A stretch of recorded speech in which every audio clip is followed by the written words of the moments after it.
this person said to me, Lauryn, if you are looking for a change, have you ever considered the trades at all? And up until this point, I actually had not. I had been basically groomed my whole life for university, like a lot of people are, and that's not a bad thing. But I just don't think I was considering all my options.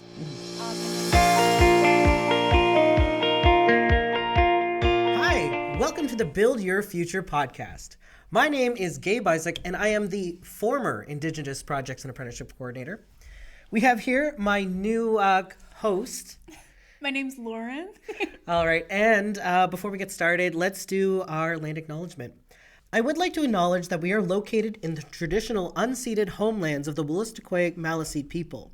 This territory and all of New Brunswick are covered by the Treaties of Peace and Friendship, which the Wolastoqiyik, Mi'kmaq, and Passamaquoddy's people first signed with the British Crown in 1725. The treaties did not deal with the surrender of lands and resources, but in fact recognized Wolastoqiyik, Mi'kmaq, and Passamaquoddy title and established the rules for what was to be an ongoing relationship between nations. Thank you. All right, now moving on to our questions. My name is Gabe. I am, again, no longer the Indigenous Projects and Apprenticeship Coordinator. I am, of course, still here with JEDI, working as the Executive Administrative Assistant. So super excited to be here, but this might be your last time seeing me. Of course, we have Lauryn here. Why don't you tell us a little bit about yourself and what you're doing here at JEDI? Yeah, no problem. So as you have already said, that I'll be taking over, and I have taken over the Indigenous Projects and Apprenticeship Coordinator position here at JEDI. Some of the things that I will be doing is coordinating skilled trades programs within different communities in the province. We also coordinate some camps and some other activities, more about that later. But I'm really looking forward to my role, and I'm really excited to get started. Great. I'm so excited, just kind of passing the torch off to you, Lauryn. Yeah, it's great to have you. We've met a couple times before. So again, it was super excited just to see you in this new role, just to seeing you take on IPAC. All right, so let's get to the questions. Yeah. So Lauryn, where are you from? Oh, so I currently live in Moncton, New Brunswick, but I, similar to yourself, am originally from the Gaspé Coast, specifically Gaspé, the city, as well as I am a member of Gaspé First Nation. Mm-hmm. That's cool. Like, I always love the Gaspé Coast, or like Gaspé-Gawagi, right? It's such a beautiful, beautiful area. Gorgeous. So we're like basically... But we're biased. Yeah. Probably. A little. I mean, we're basically cousins at this point, so... Yeah, no, we are. Probably. Yeah. All right. So why don't you tell me a little bit about your educational background? Like, what are you bringing to JEDI? Like, what brings you to the IPAC role? Sure. So interestingly enough, I didn't actually start out... pursuing this type of career. Like a lot of people in their 20s, I've kind of moved around from thing to thing, trying to figure out what I am really interested in. I actually started out in social sciences at CEGEP in Gaspé. Yeah. I studied the social sciences with a focus of psychology. And then from there, I decided to not continue with academics and do a complete 180 change and move to Moncton and take pre-employment at MBCC. Oh, wow. Yeah. That's really cool. I mean, that's better than what I was doing in my 20s. Not that what I was doing in my 20s wasn't interesting. I did work at a radio station for a couple of years. Nice. It kind of shows. I like to think with the voice. But that's really interesting. Thank you. Yeah. I had never... Funny, with the location, I was living in Quebec, I had never... CEGEP wasn't an option for us because we had taken our education in New Brunswick. Right. So I did take my grade 12 in New Brunswick. Interesting. Yeah. Which, if no one knows, or from what I understand with Quebec education, you go right to grade 12 and then you do grade 11. Yes. And then you kind of do that CEGEP, which is like a more tailored to the career you're looking into, kind of like a grade 12 experience, right? Yeah, CEGEP is not mandatory. Okay. Like high school finishes at grade 11, and then from there you've graduated high school. But if within Quebec you are looking to attend university, for certain programs you do need to take CEGEP as a prerequisite. I don't believe it is necessary, but don't quote me on that. Yeah, that's fair. Yeah, like I said, I went to school in New Brunswick, so grade 12 and then just whatever I wanted to do after that. Yeah. My experience at NBCC, when I was taking plumbing was incredible. Yeah. It wasn't something, as I said, that I was initially interested in. Really, what it came down to was I was looking for a change, really. It wasn't that academics didn't interest me anymore. It's just the process of that for where I was in my life at that time wasn't something that was interesting to me.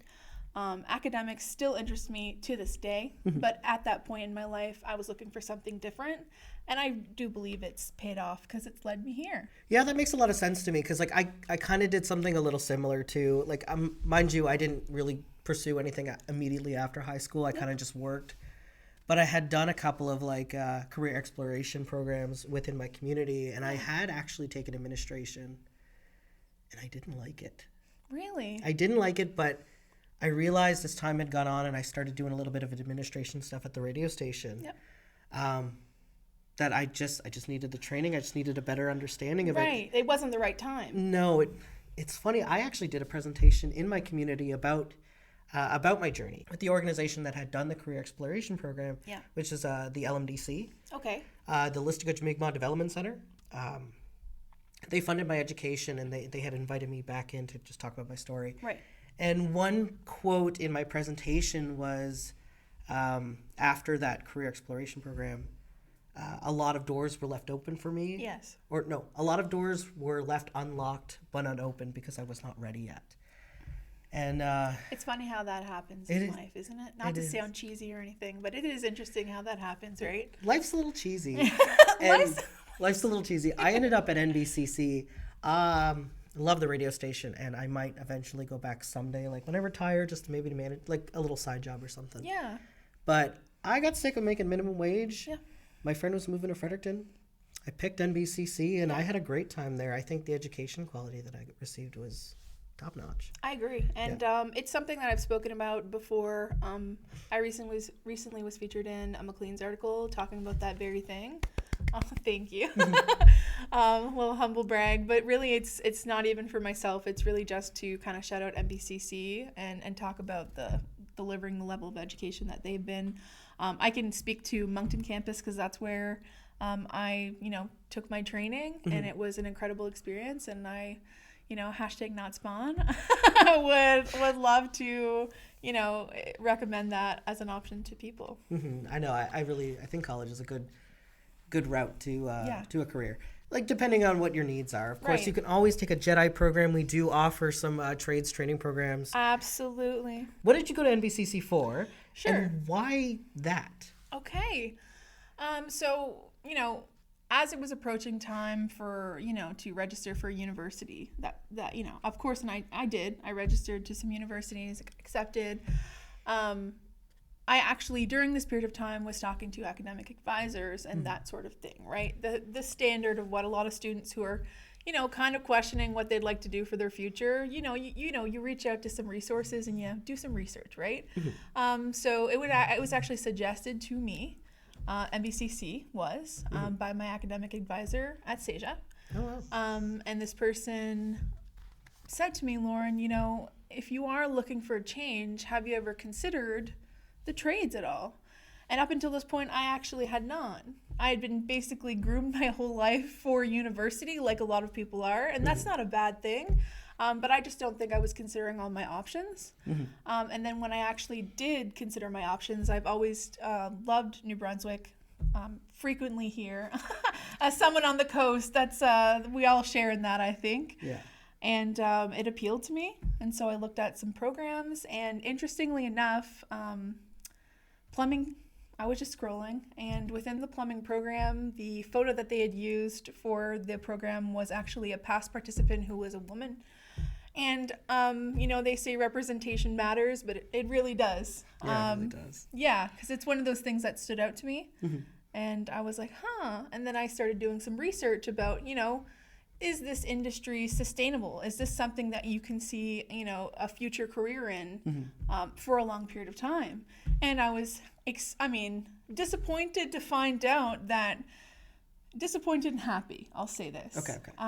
Disappointed to find out that we were going to be needing so many tradespeople within the next few years. Yeah. But excited for myself and others who are looking to potentially get into the skilled trades, right? It's something that's very encouraging to hear. Yeah.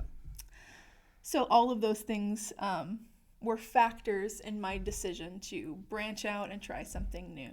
That's fair. Yeah. And I mean, I think of plumbing. I look at a lot of careers, right? You know, at a certain point, you can have too many data analysts or whatnot, but like, you're always, no matter who you are, you're always going to need a plumber for your home. I'd like to think so. Yeah. And I'm sure all the people I've worked with in the last couple years would like to believe so too. I mean, I currently need a plumber right now. I can hook you up. Yeah. I mean, I'm going to just call the landlord, but like, I mean, every home needs a plumber. That's just not something that ever goes out of style. Yeah. You're always going to need your shower, your toilet, your sink fixed. And I think it's, not to cut you off, but I think this is an interesting point that you bring up. Not a lot of people know, I think, all the avenues within plumbing. Yeah. The heating aspect, gas, those are not things, the commercial, people always think residential home service, but that is only one aspect of yeah. Well, fill me in. Okay, like tell me about plumbing other than toilets. Because when I think plumbing, I think toilets. Sure. And you're not wrong. I mean, that is absolutely one thing that plumbers take care of. But like, what are some unexpected avenues that, plumbers take care of? I would say, to stick with the ones I've named, a lot of plumbers have the opportunity to get what we refer to as your gas ticket. Okay. Once you are a licensed plumber. And that kind of helps you branch off into a different avenue, right? That's one thing. In-floor radiant heating is something that other people do. It's part of the plumbing trade in and of itself. So it is something that you learn within your blocks along the way.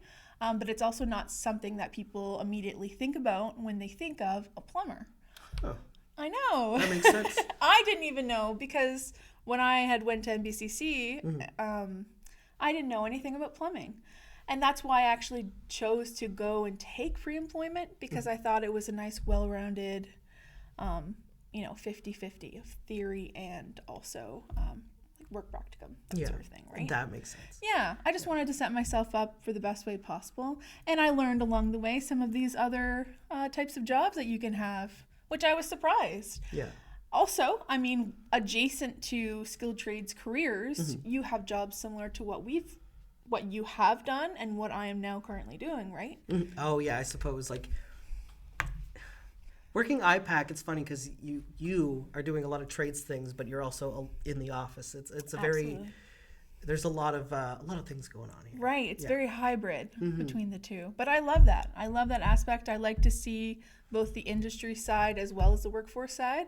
I think it really helps with perspective on where the future of our economy in the province and the country will be headed in the next few years. Yeah, there's a lot of opportunity there for sure. Absolutely. All right, Lauryn. So like, what's life like as a plumbing apprentice? Like, what was that process like? What's like the day in the life? Day in the life of a plumbing apprentice. Sure. I wouldn't say it's I don't want to downplay it at all, but I wouldn't say it's anything over the top. Your days start pretty early depending on, company project that you're working for. In my experience, I've worked a variety of shifts, but you're up pretty much early in the morning. You go to the job site wherever you might be. You may be working outside, you may be working inside. And I've only really ever worked commercial plumbing. Oh, okay. So large buildings. So you're really just trying to learn as much as you can. You're given a set of tasks to do for the day.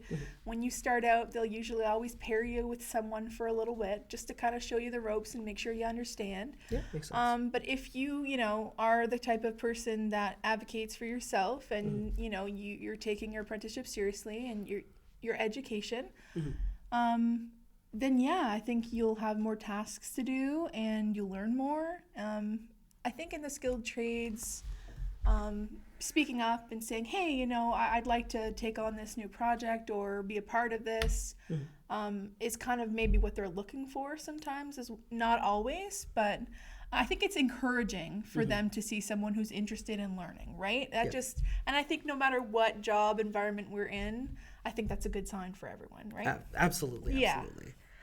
All right. So I see that you're not exactly working in plumbing anymore. No. So how did you end up here? How did you end up at JEDI? Or, like, what was the path out of like being elbows deep into the on the trades? tools, like, as they say. Yeah. Thank you. No problem. So I went from working within the trades, and I stopped for a period of time to take a job at MAP Strategic Workforce Services as the new boots coordinator. Nice. And I know you're familiar with the program, but for the people who aren't, it's a program designed specifically to help encourage women in the skilled trades. Oh, sweet. So that's kind of how I started within this world and this aspect. That's how I actually met you and some other team members at JEDI and some other organizations. And that's kind of how I got my start. Then I went back and kept plumbing, because I'm the kind of person where I do enjoy some variety, and that's just something that appeals to me and kind of helps with my general happiness of life. That's so fair. yeah, I think we all like to mix it up sometimes. So I was plumbing again, and then this opportunity came up. And it's always been somewhere that's been on my radar. I've always enjoyed all the team members that I've met. Wink, wink, nudge, nudge. That's you, Gabe. So when the opportunity came up, naturally I was excited and I applied immediately, because it's always been something that I think the initiative is very important. So any way I could be a part of that was what I was going to try to do. And Lauren, like, I remember seeing you on your first day, or I remember getting the announcement that, like, oh, Lauren's been hired, like, in our email. And I was like, oh, I know her. And I was so excited. We're so lucky to have you. Thank you so much. And it's just nice, too, because, like, I know one struggle that, like, I had in your position, too, was looking for plumbers, surprisingly. And I was like, oh, great. Now we have, like, a plumber on staff. I just want to be clear, though. I am still a plumbing apprentice. Yeah. I'm not a fully licensed plumber, and I know in the trades I know you say that, but I just want to clarify. I don't want to take credit for something that I haven't earned yet, and I'm still very much a plumbing apprentice. That's fair. Even me, myself, like, I don't have any formal trades training. We know this. I'm an admin. Do we know this? Yes, we definitely know this. I'm sure I've mentioned it before. I've always been more on the administration side of things, and I'm very happy that JEDI has given me the opportunity to kind of go into where I'm more experienced, where I'm like, I enjoy this. I love IPAC, but I really enjoy what I do now. Yeah. Anyways, as I was saying, IPAC had given me plenty of opportunity to learn more about trades, and even given me those hands-on little training opportunities. Yeah. Would not call myself a carpenter or a chef or anything, but this opportunity, or the position of IPAC, gives you plenty of time to kind of flex your skills that you have. Yeah. You don't need... I think in your position, I don't think you need to be a full-blown plumber. But thank you for that, Gabe. I appreciate it. But, I think you're still going to bring those skills that you do have, the skills that you're still honing. Yeah. You were going to bring that to this position, and a lot of people are going to learn from you. And, it's going to be great because, they're going to see how fun plumbing is. And then they're going to be like, oh, now I got to take my apprenticeship. This is where it all starts. This is where it all starts. That's how we encourage people to join the trades. So, it's going to be a lot of fun. And then you're going to also learn how to be a carpenter a little bit. You're going to learn how to do all these little things. I did welding. That was a lot of fun. Yeah. And I definitely would not call myself a welder by any means. My God, I am not a welder. But I now feel a little bit more confident in just, like, using a welding torch. Yeah. The different types of welding torches. So... You're not a red steel plumber, but you're gonna be like super well-rounded, jack of all trades, know a little bit of everything. And it is also super empowering to, excuse me, to learn a new skill, right? Even if you don't plan on continuing with it, it feels great to learn something new. Absolutely. Yeah. I mean, I still might leave JEDI to be a welder. I don't know. I'm kidding. I won't. We'll cut this out now. Oh my God. I really did enjoy welding. I know. I've heard you speak about it before. My God, I really enjoyed welding. And I think it also helped that the group that you were partnering with was a great group, and everyone that was involved in that process did a really good job. So Wesley Peltier was our last guest. Yes. And he is such an amazing welder. Yes. And he's an amazing teacher too. He's not just a welder. Like, being in the shop with Wesley Peltier was such a treat, because he sat down and explained it, why welding works the way it works, shows you the best techniques from what he's experienced, even just how to stand at a table with when you're welding something, like, crazy, but he made it so engaging. So I really hope you find plenty of opportunities to kind of experience that with different trades, and there's so much variety. It's I'm so really good. looking forward to it. So we're down to our last question. Like, so what's your plans? What do you plan to accomplish with IPAC moving forward? I think because the role is pretty diverse compared to everything I've done previously in the past, I'm looking forward to learning even more about the role as I continue to coordinate the program. But really, I'm just looking forward to bringing resources together for Indigenous people in the communities of New Brunswick, to know what opportunities and resources that they have available to them, and help anybody who's interested in joining the skilled trades with that process.